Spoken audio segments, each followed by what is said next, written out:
अब दुनिया का सबसे बड़ा कूटनीतिक मंच यूनाइटेड नेशंस। यहां हर देश अपनी ताकत, अपनी सोच और अपनी राजनीति का दम भरता है। लेकिन इस बार वहां जो हुआ उसने सबको हैरान कर दिया। अब जरा इमेजिन कीजिए, एक तरफ खड़े हैं तुर्की के प्रतिनिधि और दूसरी तरफ भारत के विदेश मंत्री एस जयशंकर। दोनों आमने सामने, माहौल गर्म और अचानक कश्मीर मुद्दा फिर से उछाल दिया जाता है। लेकिन ट्विस्ट यहीं खत्म नहीं हुआ। तुर्की के बाद सऊदी अरब भी पाकिस्तान की लाइन पकड़कर कश्मीर पर बयानबाजी करने लगा और दोस्तों, यहीं से खेल पलट गया, क्योंकि भारत ने उसी मंच से ऐसी चाल चली कि सबकी बोलती बंद हो गई।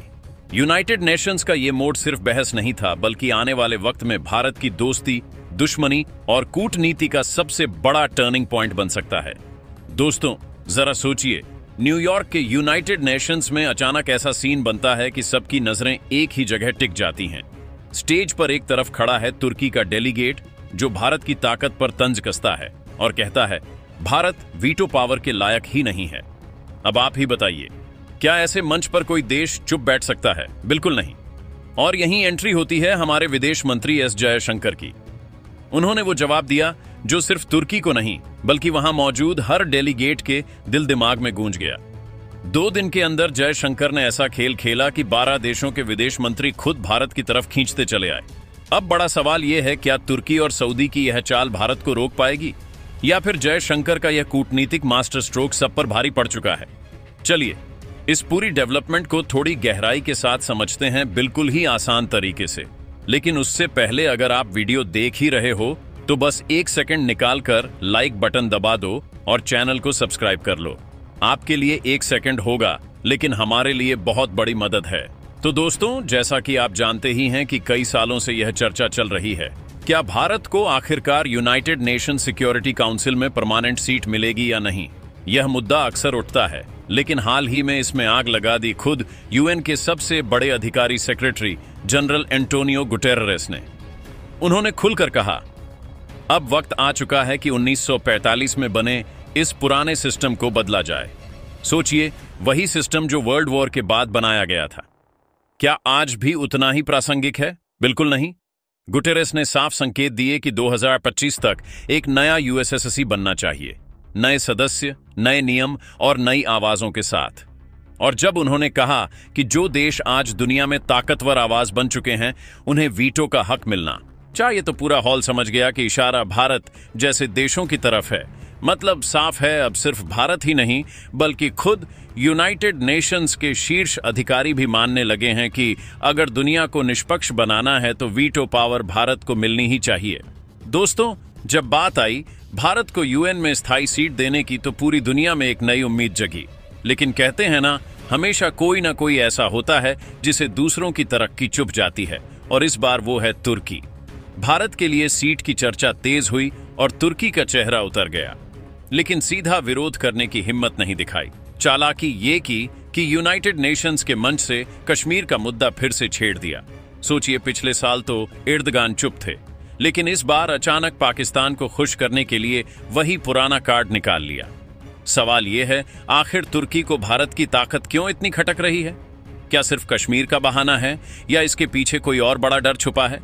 दोस्तों, जरा सोचिए, यूएन में भारत को स्थायी सीट दिलाने की बात चल रही थी, माहौल गर्म था, सब गंभीर चर्चा कर रहे थे। तभी तुर्की के प्रतिनिधि खड़े हुए और शुरू हो गई वही पुरानी कासेट। कहने लगे, भारत अल्पसंख्यकों पर जुल्म करता है, भारत अपने पड़ोसियों से झगड़ा करता है, भारत अमेरिका यूरोप की बात नहीं मानता। अब जरा सोचो, ये बातें कोई सीरियस मुद्दा थी या सिर्फ भारत को रोकने की एक चाल? असलियत तो यही है कि तुर्की को भारत की बढ़ती ताकत हजम ही नहीं हो रही, और इसलिए कश्मीर का राग अलाप कर पाकिस्तान को खुश करने की कोशिश कर रहा है।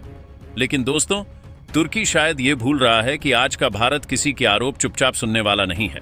अब जवाब भी आता है, और ऐसा जवाब कि सामने वाले की कुर्सी तक हिल जाए। दोस्तों, असली मजा तो तब आया जब हमारे विदेश मंत्री एस जयशंकर खड़े हुए। उन्होंने माइक उठाया और बिना घुमाए फिराए सीधा वार किया। सबसे पहले बोले, जो मुल्क खुद पाकिस्तानी आतंकियों को पालता पोसता है, उसे दूसरों को इंसानियत का लेक्चर देने का कोई हक नहीं। ये सुनते ही पूरा हॉल शांत। तुर्की का दोहरा चेहरा सबके सामने खुल गया। लेकिन बस इतना ही नहीं, जयशंकर ने दूसरा वार और भी घातक किया। उन्होंने तुर्की को याद दिलाया महिलाओं की सुरक्षा और अधिकारों की हालत। देखो, अपने घर में दूसरों पर उंगली उठाने से पहले खुद पर नजर डालो। अब सोचो दोस्तों, ये तो वही बात हो गई, अपने घर की खिड़की टूटी हो और दूसरों के घर की दीवार पर ताने कसो। और फिर जयशंकर ने वो लाइन बोली जिसने पूरा हॉल सन्न कर दिया। उन्होंने इतिहास का हवाला देते हुए कहा, अर्मेनियाई, ग्रीक और ईसाई समुदायों के साथ तुर्की ने क्या किया था, दुनिया भूली नहीं है। बस इतना सुनते ही तुर्की की हवा निकल गई। एक एक बात में जयशंकर ने न सिर्फ तुर्की को आईना दिखाया, बल्कि बाकी देशों को भी साफ संदेश दिया कि भारत अब हर मंच पर अपने दम पर खड़ा है। और आखिर में जयशंकर ने तुर्की के प्रतिनिधि को ऐसा सबक दिया जो हमेशा याद रहेगा। उन्होंने कहा, आपका काम अपने देश की परेशानियां उठाना है, दूसरों पर कीचड़ फेंकना नहीं। यानी साफ संदेश नया, भारत किसी की बकवास चुपचाप सुनने वाला नहीं है। अब हम बचाव में नहीं, सीधा पलटवार करते हैं। दोस्तों, यही है आज की भारतीय कूटनीति, तेज, धारदार और निडर। जयशंकर के इस जवाब ने दुनिया को बता दिया कि अब भारत को हल्के में लेना नामुमकिन है। लेकिन कहानी यहीं खत्म नहीं होती। अब जरा न्यूयॉर्क का हाल सुनिए, जहां दुनिया भर के नेता जुटे हैं और हमारे विदेश मंत्री एस जयशंकर सिर्फ मंच पर भाषण देने नहीं, बल्कि एक तरह की कूटनीतिक मैराथन दौड़ रहे हैं। सिर्फ शुरुआती 2 दिनों में ही उन्होंने 12 देशों के विदेश मंत्रियों से 1-on-1 मीटिंग्स निपटा डाली। सोचो, अमेरिका से लेकर नीदरलैंड्स, सिंगापुर, श्रीलंका और मालदीव तक सबके साथ सीधी बातचीत। यानी एक तरफ दुश्मनों को करारा जवाब और दूसरी तरफ दोस्तों का दायरा और मजबूत करना। यह है नया भारत, जो अब ग्लोबल स्टेज पर सिर्फ सुनने नहीं बल्कि दिशा तय करने निकला है। इतना ही नहीं दोस्तों, जयशंकर सिर्फ 1-on-1 मीटिंग्स तक नहीं रुके। उन्होंने यूरोपियन यूनियन और ग्लोबल साउथ के 25 से ज्यादा देशों के साथ 2 बड़ी ग्रुप मीटिंग भी कर डाली। और ये तो बस ट्रेलर है, आने वाले दिनों में ये गिनती 30 से ऊपर जाने वाली है। यानी दुनिया में भारत की बढ़ती ताकत और पकड़ का सबसे बड़ा सबूत। लेकिन जैसे ही माहौल भारत के हक में जाता दिखा, तभी वो खबर आई जिसने सबको चौंका दिया। पाकिस्तान अपनी पुरानी हरकतों से बाज तो आ ही नहीं सकता। यूएन में फिर से कश्मीर का राग छेड़ दिया। पर इस बार ट्विस्ट यह था कि पाकिस्तान अकेला नहीं था, उसके साथ खड़ा था वही देश जिसे भारत हमेशा अपना दोस्त मानता आया है, सऊदी अरब। दरअसल पाकिस्तान ने OIC यानी इस्लामिक देशों के संगठन के अंदर contact group on Jammu and Kashmir की मीटिंग बुलाई। इस ग्रुप में पाकिस्तान, तुर्की, अजरबैजान, नाइजर और सऊदी अरब शामिल हैं। और इन पांचों ने मिलकर एक प्रस्ताव पास कर दिया जिसमें कश्मीर में मानवाधिकारों की बात करके भारत को ही घेरने की कोशिश की गई।